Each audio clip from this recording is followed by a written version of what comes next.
Hi there, I'm Jules from thestonesoup.com and today I've got another fresh 6-ingredient dinner recipe for you.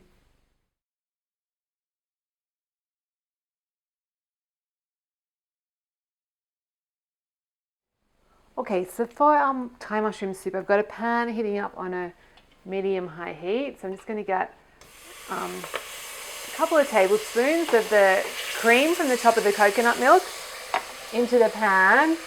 And then I've got some sliced mushrooms, so about 800 grams, which is about 1.5 pounds, because it does seem like an awful lot of mushrooms, but they are going to cook down.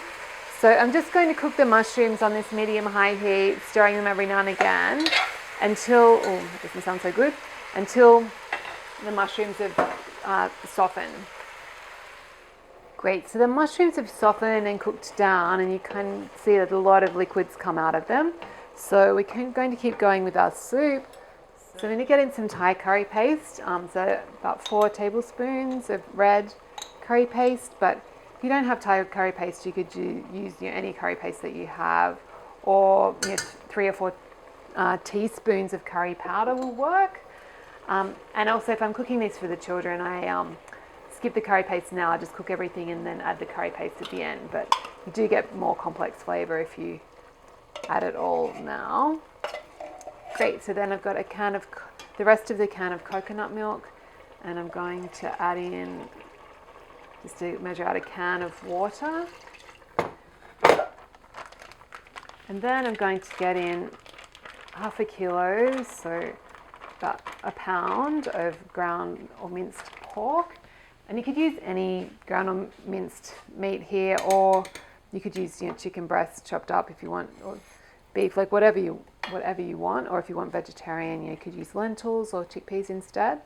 You could brown the meat, but I actually like to just simmer it in the sauce, so it's more about the mushrooms and the curry, and the meat's just there for extra boosting flavor rather than it taking over.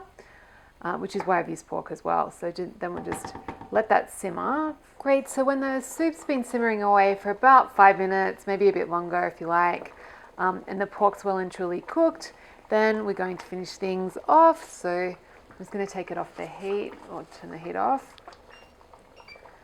And I'm going to get in, this is 4 tablespoons. I'm using my homemade macadamia butter, but peanut butter will work, or almond butter will work really well.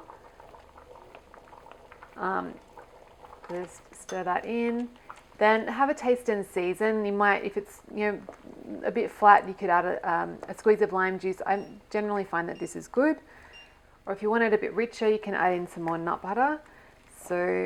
Or even it might need just a bit of salt depending on your curry paste.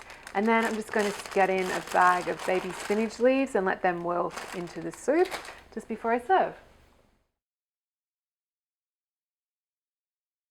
So if you enjoyed this recipe, come on over to my blog. It's thestonesoup.com, and you can download a free ebook filled with simple recipes just like this one.